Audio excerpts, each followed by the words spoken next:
ሰላም ሰላም እንዴት ናችሁ? ዛሬ ደግሞ የቅቤ አነጣጠርን አብረን እናያለን። ቅቤ አነጣጠር በጣም ቀላል፣ አብዛኛው ኢትዮጵያዊ ሰው የሚያነጥረው የሚችለው ቀላል ስራ ቢሆንም ነገር ግን የኢትዮጵያ ቅቤ ቃናው ለየት ያለ በጣም ጥዑም፣ ሽታው በጣም የሚያውድ ነው። ይህንን ቅቤ ብዙ ጊዜ ሀገር ውስጥ ሆነን ዋጋውን መልካምነቱን መዓዛውን አንረዳውም። ነገር ግን በውጭ ሀገር ለሚኖሩ ሰዎች ትክክለኛ ይህንን ቃና ይህንን ለዛ ለማምጣት ምን ማድረግ አለብን የሚለውን ነው የምናየው። አብዛኛው እንግዲህ ከሀገር ውጭ ላሉ ሰዎች እንዴት አድርገው ቢያነጥሩ እንደዚህ ቆንጆ ቃና ያመጣላቸዋል የሚለውን ነው ማሳያችሁ።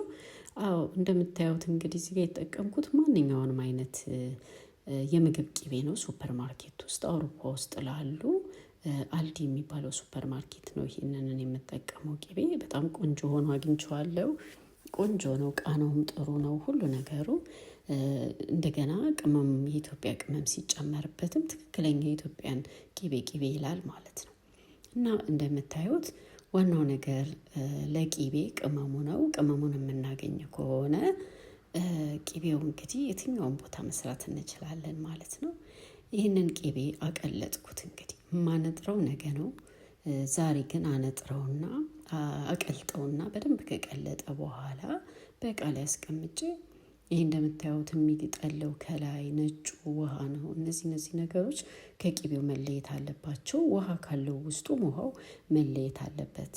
ትክክለኛ ንጹህ ቅቤ እንዲሆንልን እንደዚህ አድርገን ለአንድ ቀን እናሳድረዋለን። ጠዋት ላይ ሲረጋ ስንፈልግ ፍሪጅ ማሳደር እንችላለን፣ ወይም ውጪ ከረጋ በኋላ እንደዚህ መሀሉን ብስት አድርገን ውሃው ውስጡ ያለው እንደፈዋለን። ከዛ የቀረውን ደግሞ ቅቤ የቀረውን ውሃ ደግሞ እንዲወጣልን ከላይ ቅቤውን በቢላ ወይ በማንኪያ እንደዚህ እኔ እንደማደርገው ስብርብር እያደረግን እናነሳና ከስር ላይ አሁንም የሚቀር ፈሳሽ ቅቤ ውሃ ነገር ካለው እሱን እንደፈዋለን። ይሄ እንደምታዩት ይሁት የረጋ ነገር አለ። ውሃ ነው ይሄ፣ ፈሳሽ ቅቤ አይደለም። ስለዚህ እሱን ልጅት አድርገን ጽድት አድርገን ጥርት አድርገን በደንብ እንደዚህ እንደገና እናቀልጠዋለን ቆንጆ አድርገን። አሁን ይህንን ካቀለጥን በኋላ ቅመሞችን እናዘጋጃለን። እንዳልኳችሁ ቅድም ዋናው ቅቤ የሚያስብለው ወይም የኢትዮጵያ ቅቤ ቃና እንዲኖረው የሚያደርገው ነገር ቅመም ነው። የእነዚህ ቅመሞች ደግሞ ዋናው ኮረሪማ፣ ኮሰረት፣ በሶ ብላና ሌላ ማናገኛቸው ሌሎቹ እናገኛቸዋለን። ማናገኛቸው ከሀገር ውጭ ላሉ ሰዎች ማይገኙት ኮሰረት፣ በሶ ብላ እና ኮረሪማ ናቸው። ሌሎቹ ግን በብዛት ይገኛሉ ማለት ነው። እና እነዚህን ቅመሞች ከሀገር ውስጥ የምናስመጣ ከሆነ ማስመጣት ከቻለን እነዚህን በተጨማሪ ሌሎቹንም ጨምረን ትክክለኛ ቃና ያለው ቅቤ መስራት እንችላለን ማለት ነው።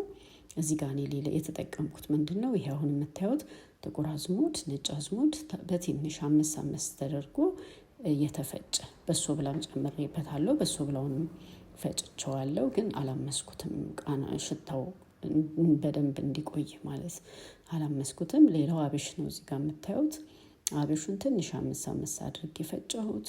ኮረሪማውም እንደዛው በደንብ ተፈልፍሎ ንጹህ የሆነ ኮረሪማ ትንሽ አምሼ እሱንም ፈጨሁት።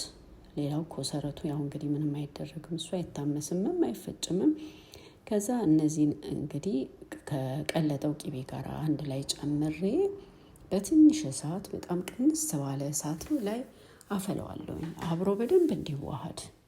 ዋናው ነገር ቅቤውን እንዳይቀረና ወይ ደግሞ እንዳይቃጠልብን ድስቱ ወፍራም ቢሆን ጥሩ ነው። ካልሆነ ደግሞ እሳታችን በጣም ቀስ ያለ ትንሽ እሳት ላይ ብናደርገው ቀስ እያለ ቅመሙ ወደ ውስጡ ይገባል። ቅመሙ በደንብ ቅቤውና ቅመሙ ይዋሃዳል ማለት ነው። እና እንደዚህ እናደርግና እንግዲህ እናነጥረዋለን ማለት ነው። ቅቤ ለማታገኙ ሰው ሊያመጣላችሁ ለማይችል ብዙ ጊዜ ደግሞ የኢትዮጵያን ቅቤ ቃና አናገኘውም።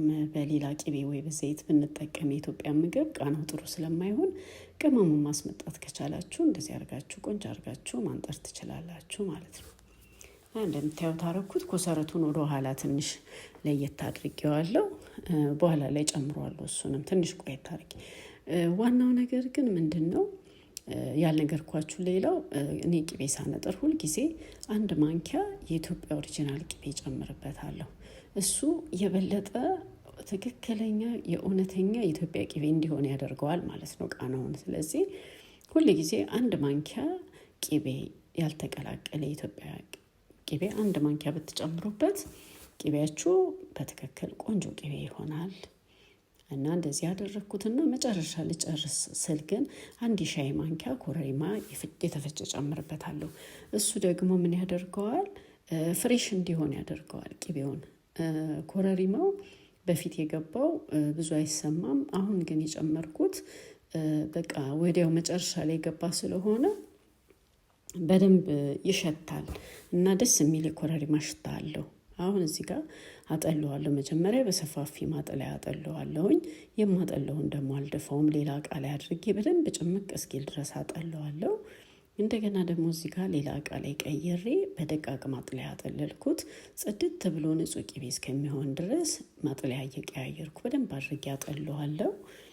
እና ያው እዚህ ጋር እንደምታዩት አሁን ጥቁር ነው የሚመስለው። ትኩስ ሲሆን ቅቤ ብዙ ጊዜ ሲነጠር አይታችሁ ከሆነ ከለሩ እንዲህ ነው የሚሆነው። እና እዚህ ጋር ቅመም የበዛበት ወይ የተበላሸ ቅቤ ይመስላል ሲታይና፣ በኋላ ግን በማግስቱ ፍሪጅ አልከተትኩትም፣ ውጭ ነው የተውኩት። ይኸው እንደምታዩት ተመልከቱት። እዚህ ጋር በጣም ቆንጆ ነው የሆነው። የራሱን ከለር ወይም የቅቤ ከለርን ይዟል።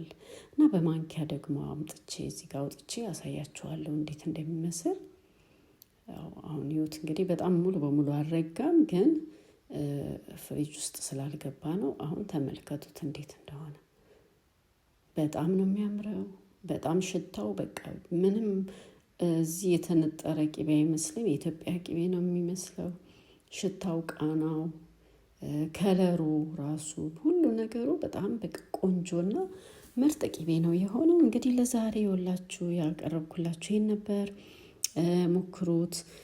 ቅቤ ባይኖራችሁም ችግር የለም። ኮሰረት፣ ኮረሪማ፣ በሶ ብላ እነዚህን ቅመሞች ከኢትዮጵያ ማስመጣት ከቻላችሁ ቤታችሁ በፈለጋችሁ ሰዓት የምትፈልጉትን ያህል ቅቤ እያነጠራችሁ እንደዚህ መጠቀም ትችላላችሁ ማለት ነው። እንግዲህ በሌላ ጊዜ በሌላ አዲስ ነገር እስከማገኛችሁ ድረስ ቸርን ሰንብት። ሰላም ሁኑልኝ። መልካም በዓል ይሁንላችሁ።